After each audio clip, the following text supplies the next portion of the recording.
thing about illusions. They don't shatter all at once. They splinter, quietly at first, like hairline fractures on glass. And Carrian was the prettiest piece of glass in Hong Kong's cabinet.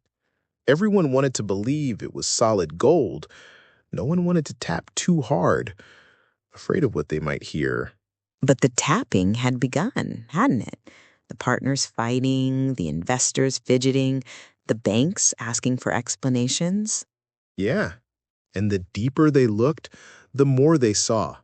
Dividends paid in paper, loans tied to ghosts, promises built on quicksand. The empire that once shone like a diamond was starting to look like cut glass. So this is where the story changes, from a dream of fortune to the scent of fear. Exactly. Welcome to Chapter 5, Cracks in the Facade, the point where the glitter starts to fall away and the truth begins to show its face. This is the Phantom of Carrian, Asia's grand illusion. Cracks in the Facade.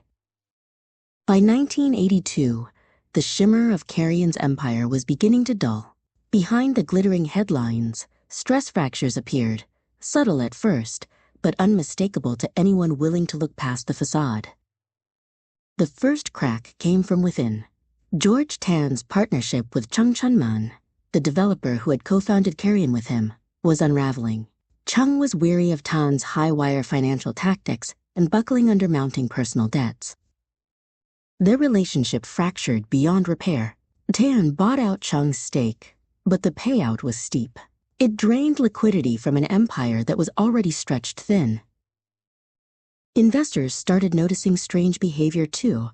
Carrian announced dividends not in cash but in bonus shares, essentially giving investors more paper instead of money.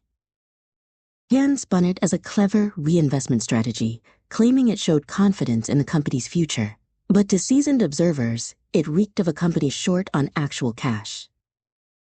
Then came the fatal misstep. Carrian proposed issuing a massive block of preference shares, supposedly to strengthen its capital base. But instead of restoring confidence, the announcement sent a wave of panic through the market. Bankers who had once lined up to lend began poring over Carrian's files with fresh suspicion. What they found was disturbing.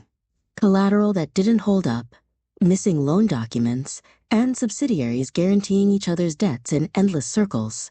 It looked less like a legitimate corporate structure and more like a financial house of mirrors. No institution was more exposed than Bank Bumiputra Malaysia's subsidiary, BMF. The numbers were staggering. 4.6 billion Hong Kong dollars in loans tied to Carrian. Internal auditors sounded alarms, warning of catastrophic risk if Carrian toppled.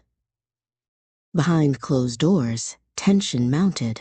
Credit officers quietly raised red flags. Investors whispered about shadowy dealings. The once invincible Carrian was now viewed with unease. But before the truth could fully emerge, the story took a chilling turn. In July 1983, as BMF's auditors dug deeper, one of them disappeared. Days later, his body was found in a Hong Kong forest.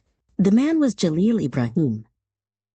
His murder transformed Carrian from a shaky financial empire into the center of a deadly conspiracy. The stage was set.